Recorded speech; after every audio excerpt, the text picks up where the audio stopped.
Hello everyone, I am Manish Kumar Kakhani, lecturer Computer Engineering, government polytechnic college Bagidora. आज के इस video lecture में हम रिकर्शन के बारे में समझेंगे। रिकर्शन जो है सी प्रोग्रामिंग का एक बहुत ही पावरफुल कॉन्सेप्ट है। रिकर्शन की हेल्प से हम बहुत सारी कॉम्प्लेक्स प्रॉब्लम का बहुत ही सिंपल कोड लिख सकते हैं और उन कॉम्प्लेक्स प्रॉब्लम को सॉल्व कर सकते हैं। तो आइए आज हम रिकर्शन के बारे में पढ़ते हैं। तो ये रिकर्शन की डेफिनेशन हो गई है।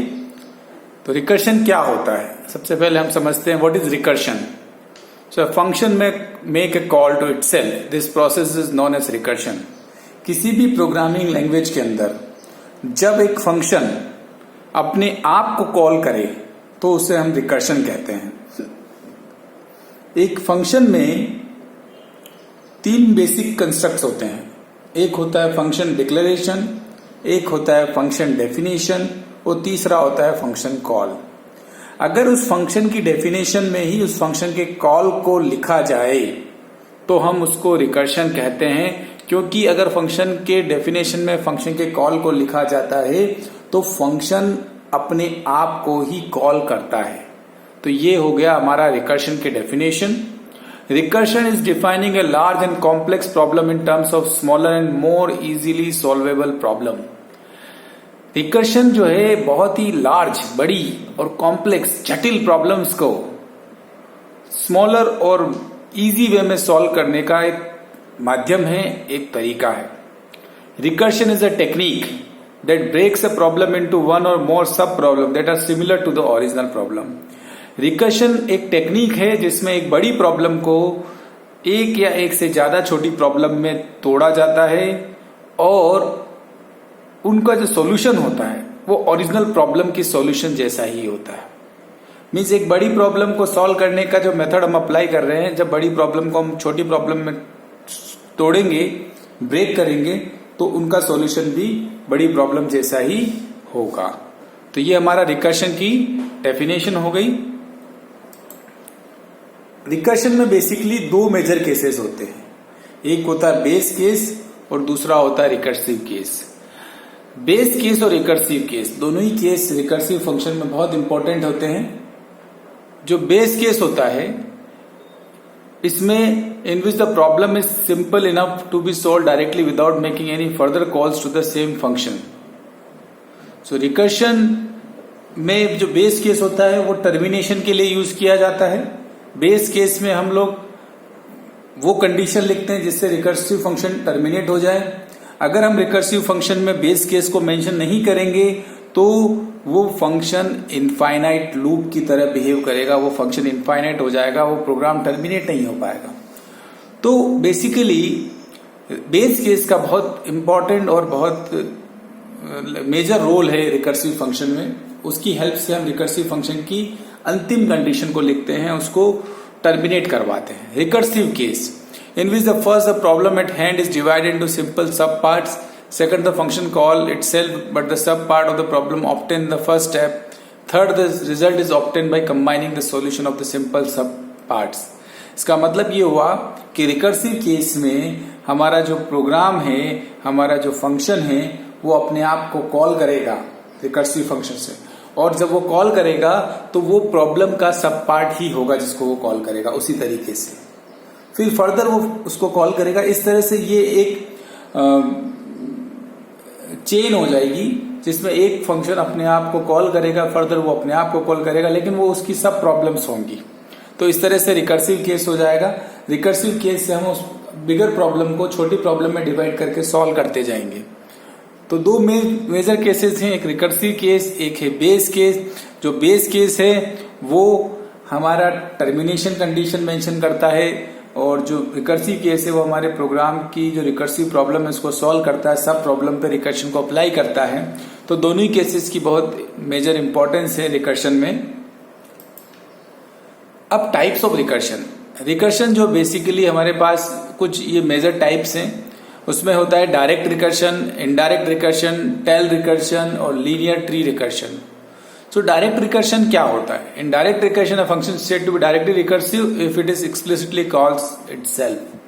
डायरेक्ट रिकर्शन वो रिकर्शन होता है जब फंक्शन अपने आप को कॉल करे, खुद से ही अपने आप को कॉल करे तो डायरेक्ट रिकर्शन होगा। डायरेक्टली रिकर्शन हो रहा है इस केस में, जनरली डायरेक्ट रिकर्शन ही हम यूज करते हैं।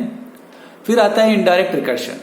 इनडायरेक्ट रिकर्शन क्या होता है? Function is said to be indirectly recursive if it contain a call to another function which ultimately calls it. इसमें क्या होता है कि एक फंक्शन दूसरे फंक्शन को कॉल करता है और जो दूसरा फंक्शन है वो अपने आप को कॉल करता है। तो ये इनडायरेक्ट रिकर्शन हो गया, क्योंकि एक फंक्शन जिससे हम स्टार्टिंग कर रहे हैं वो किसी फंक्शन को कॉल करता है और जब जिस फंक्शन को भी कॉल करता है वो अपने आप को कॉल करता है। तो ये इनडायरेक्ट वे में रिकर्शन हो रहा है। Tail recursion, a function is said to be tail recursive if no operation are pending to be perform when the recursive function return to its caller. इसका मतलब ये हुआ टेल। टेल का मतलब होता है पूंछ, किसी की जानवर की पूंछ। तो टेल रिकर्शन का मतलब हम टेलिंग एंड पे चले गए हैं, अंतिम एंड पे चले गए। Tail recursive no operation pending to the perform when the recursive function return to its caller. इसका मतलब हो गया कि जब भी हम रिकर्सिव फंक्शन अपने कॉलर को रिटर्न करता है तब कोई फंक्शन पेंडिंग नहीं है, तो वो टेल रिकर्शन हो गया। फिर आता है linear and tree recursion. A function is said to be linearly recursive when the pending operation does not make any other recursive call to the function. जैसे फैक्टोरियल फंक्शन। लीनियर रिकर्शन में क्या होता है? Function is said to be linearly recursive when the pending operation does not make another recursive call to the function. किसी भी दूसरे function को pending operation does not make another recursive call to the दूसरे function को recursive function की call नहीं करता। For example factorial function. Factorial function में लीनियर रिकर्शन होता है। फिर आता है tree recursion. Function is said to be tree recursive if the pending operation makes another recursive call to the function. जो पेंडिंग ऑपरेशन होते हैं वो दूसरे रिकर्सिव कॉल करते हैं टू द फंक्शन, तो उसको हम बोलते हैं tree recursion. That is Fibonacci function. तो फिबोनाची फंक्शन के लिए जो हम रिकर्शन लिखते हैं वो ट्री रिकर्शन होता है, और जो हम फैक्टोरियल के लिए लिखते हैं वो लीनियर रिकर्शन होता है। क्योंकि जो पेंडिंग ऑपरेशन होते हैं वो रिकर्सिव कॉल नहीं करते फैक्टोरियल में, तो वो लीनियर रिकर्शन हो गया। और फिबोनाची के अंदर क्या होता है कि जो पेंडिंग कॉल्स होते हैं, पेंडिंग ऑपरेशंस होते हैं, वो रिकर्सिव कॉल करते हैं फंक्शन को, तो वो आपका ट्री रिकर्शन हो गया। तो मेनली ये हमारे रिकर्शंस हो गए, types of recursion: direct recursion, indirect recursion, tail recursion and linear and tree recursion. तो this are the major types of recursion we have. Then we can move to the next slide. अब हमारे पास आता है recursion and iteration. तो there are two major concepts, two major powerful concepts in C programming. One is recursion, second is iteration.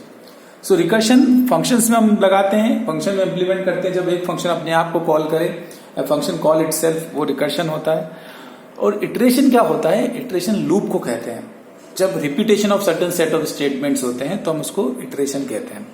तो recursion क्या है? Recursion is more of a top down approach. इसमें हम इसको टॉप डाउन अप्रोच कहा जाता है, क्योंकि बड़े एंड पे हम ओरिजिनल प्रॉब्लम लेते हैं, फिर उसके बाद उसकी सब प्रॉब्लम लेते हैं, फिर सब प्रॉब्लम लेते हैं, फिर सब प्रॉब्लम लेते हैं।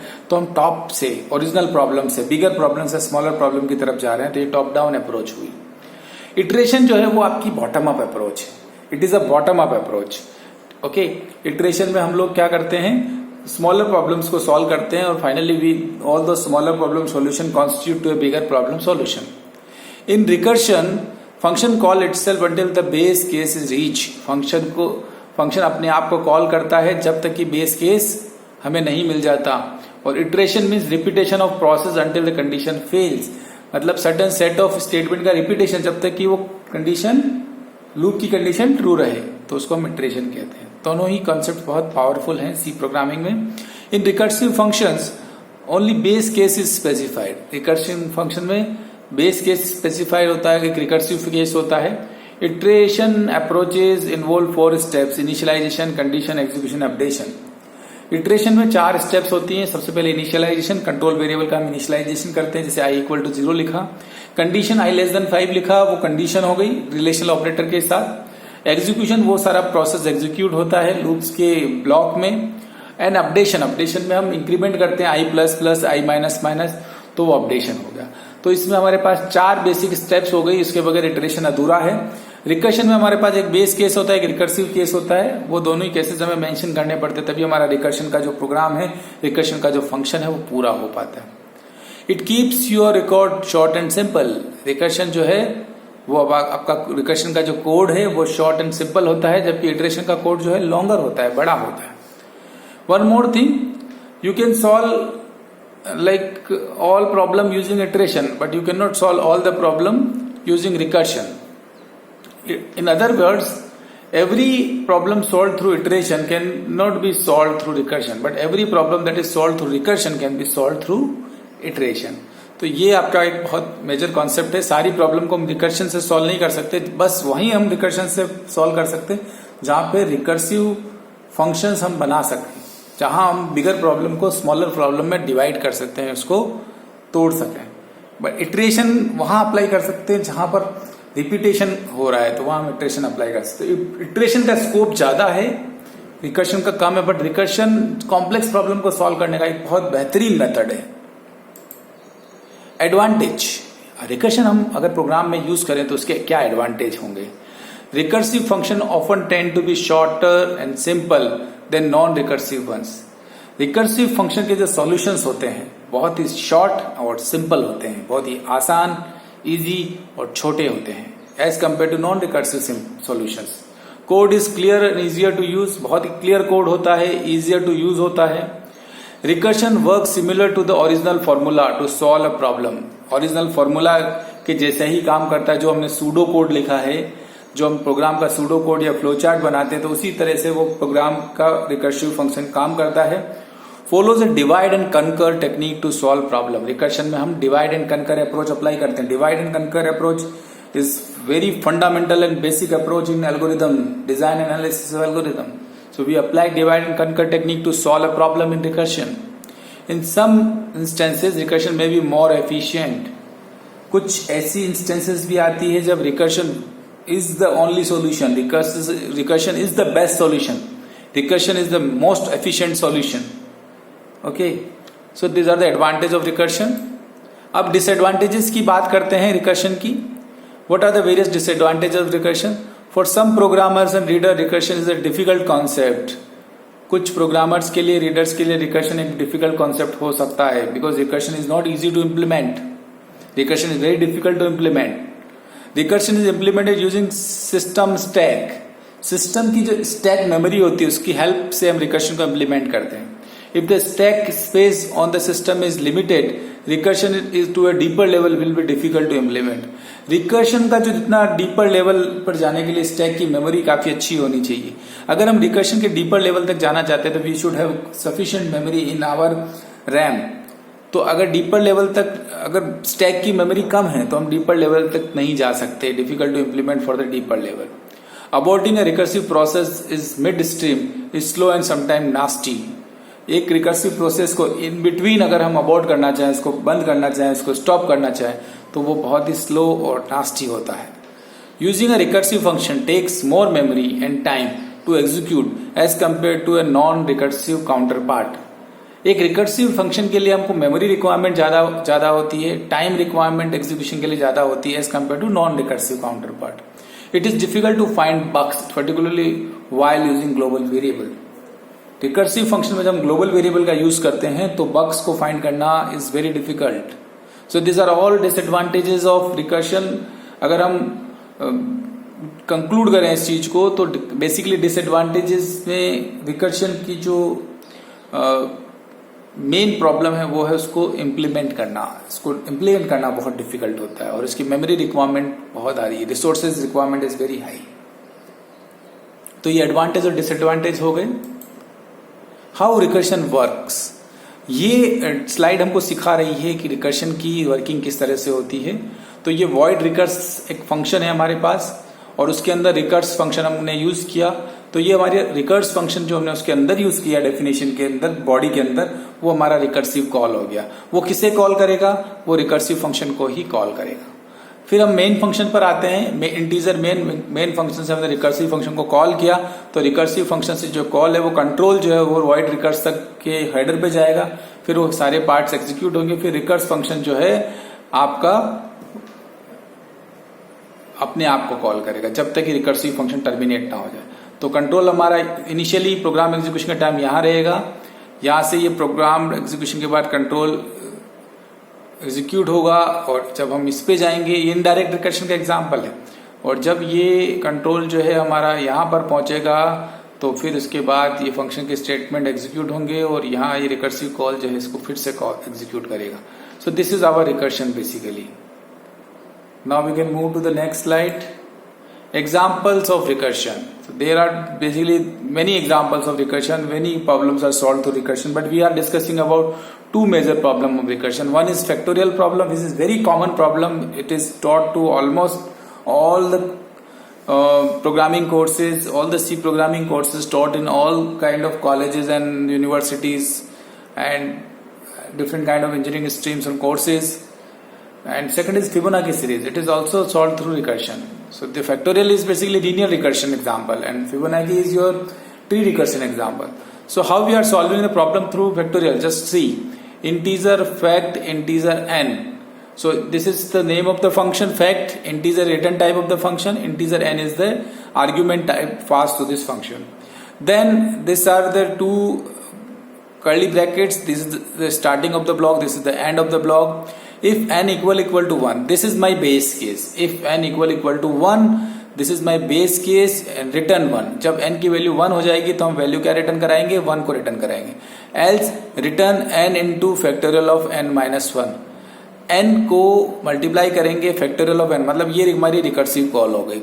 अब ये फंक्शन फिर से किस पे अप्लाई होगा? n माइनस 1 पे। ये तब तक अप्लाई रहेगा जब तक कि n की वैल्यू 1 ना हो जाए। तो इस तरह से हमको हमारा फैक्टोरियल मिल जाएगा प्रोग्राम में इस फैक्टोरियल रिकर्सिव फंक्शन की हेल्प से। अब सपोज करो कि हमें फिबोनाची सीरीज का प्रोग्राम बनाना है। फिबोनाची सीरीज में बेसिकली क्या होता है कि फिबोनाची सीरीज में जो भी टर्म होती है वो टर्म जो है पिछली दो टर्म्स का समेशन होती है। तो फिबोनाची सीरीज 0 से स्टार्ट होती है, तो पहली टर्म 0 होगी, दूसरी टर्म 1 होगी, third term 0 plus 1 that is 1 होगी, फोर्थ टर्म 1 प्लस 1 2 होगी, फिफ्थ टर्म जो है 1 प्लस 2 दैट इज 3 होगी। इस तरह से ये फिबोनाची सीरीज चलेगी। तो फिबोनाची सीरीज में हमने क्या किया? Integer Fibonacci, integer num, integer return type हो गया, फिबोनाची फंक्शन नेम हो गया, integer num is the name of the argument हो गया, जो पैरामीटर पास कर रहे हैं फंक्शन में वो हो गया। Then if num is less than equal to 2 return 1। इसका मतलब हो गया कि जब हम प्रोग्राम में नम की value less than equal to 2, मतलब number of terms less than equal to 2 है, तो हमको 1 रिटर्न करना है। लेस देन इक्वल टू 2 का मतलब हो गया कि इधर the terms are 0 1, 2 terms only, so it will return 1 only. Else return Fibonacci num minus 1 plus Fibonacci num minus 2, last 2 terms को रिटर्न करेगा ये। तो इस तरह से फिबोनाची सीरीज हमारी रिकर्शन की हेल्प से इंप्लीमेंट हो सकती है। फिबोनाची सीरीज रिकर्शन की हेल्प से हम प्रोग्राम डिजाइन कर सकते हैं। Then we move to next. Now there are 2 more example, sum of series and GCD of the number. तो हम सम ऑफ सीरीज भी कैलकुलेट कर सकते हैं रिकर्शन में, जीसीडी भी कैलकुलेट कर सकते हैं। There are so many problem but we can calculate sum of series, GCD and factorial and Fibonacci. These are the few problems which we can solve through recursion. Basic step of a recursive program. तो एक recursive program की basic steps को हमने summarise किया है यहाँ पर। Letter C, specify the base case which will stop the function from making a call itself. हमको एक रिकर्सिव फंक्शन में एक बेस केस को स्पेसिफाई करना है which will stop the function from making a call itself, जो function को stop करेगा। Check to see whether the current value being process matches with the value of the base case. If yes, process and return the value. जो current value use हो रही है function में वो base case की value से match करती है या नहीं। अगर मैच करती है तो हमको फंक्शन को स्टॉप करना है, अगर नहीं करती है तो हमको रिकर्सन करना है फिर से। Divide the problem into smaller and simple सब प्रॉब्लम्स। हम बड़ी प्रॉब्लम को स्मॉलर और सिंपल सब प्रॉब्लम्स में डिवाइड करेंगे। Call the function from the sub problem. Function को कॉल करेंगे सब प्रॉब्लम्स के लिए। Combine the result of the sub problem, सारे रिजल्ट्स को कंबाइन करेंगे। Return the result of the entire problem, सारी प्रॉब्लम का रिजल्ट रिटर्न करेंगे। तो ये हमारी बेसिक स्टेप्स हो गई रिकर्सिव फंक्शन की। Every problem solve using concept of recursion can also be solve by using concept of loops, but vice versa is not possible. This is very important line. Every problem solve using concept of recursion, recursion से solve होने वाली सारी problem को हम loop के concept से भी solve कर सकते हैं, but vice versa is not possible, मतलब उल्टा पॉसिबल नहीं, जो सारी प्रॉब्लम लूप से सोल्व होती है वो रिकर्शन से सोल्व हो, वो पॉसिबल नहीं है. So this is all about our session on recursion. Recursion is one of the very powerful concept, and to summarize this session, the student is able to learn about the definition of recursion. After this session, he is able to define recursion, he is able to define the concept of base case, recursive case.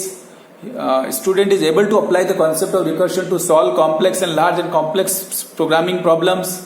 He is able to identify the various bugs and various kind of concepts in any kind of code where output is asked. So this is all about recursive functions and all about recursion. Hope this is a useful session for you. I will go to this TurboC compiler to implement this one of the recursion function, which is very very common function, which is factorial of a number. So let us move to TurboC compiler.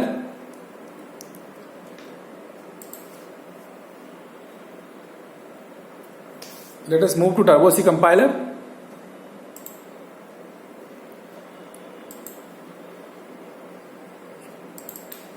To solve the factorial problem. So we are going to TurboC compiler. This we have started the TurboC compiler.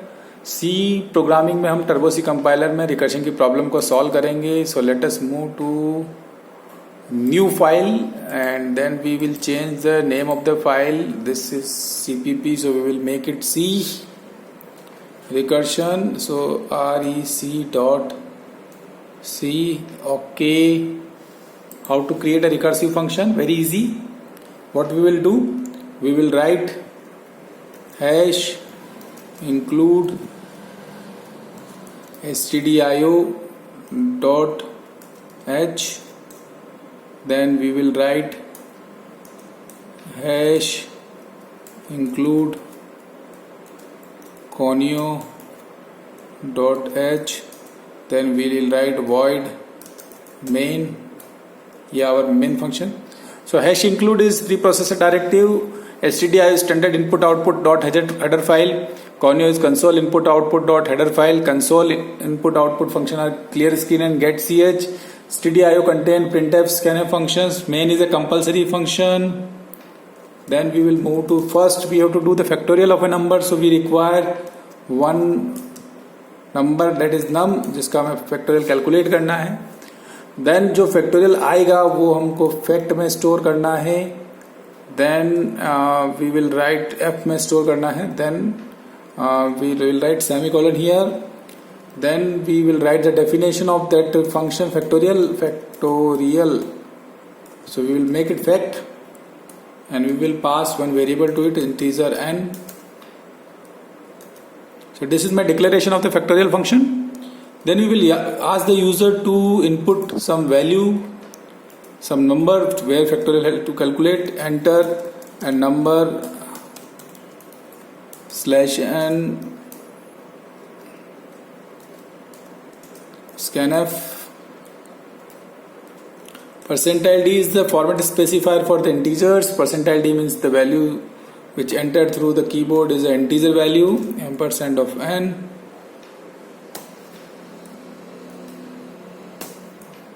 Then we have done this printf and scanf. Now what we have to do is we can call this fact function. So we will call this fact function. So we will write n equal to num equal to, let us make it num, and this is num, this is my number, so I have to take one more number here and 2. So make it quite easy. This and not n2, this is f is already there, so we will make it f equal to, the value written by the factorial function will be stored in f, then fact, and we will pass num here. That's it. Okay, then we will print f, the factorial of a number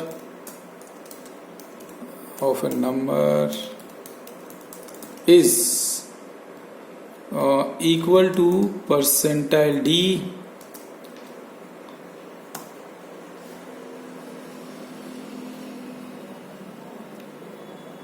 factorial of number, so we will write here f, then get ch, that's it. We close this main function. Now we have done the main function, now we have to write the factorial recursive function definition. So we will write integer fact integer n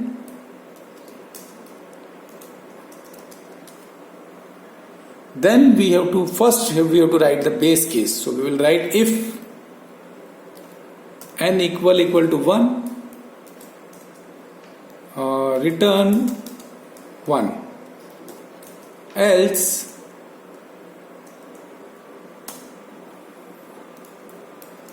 return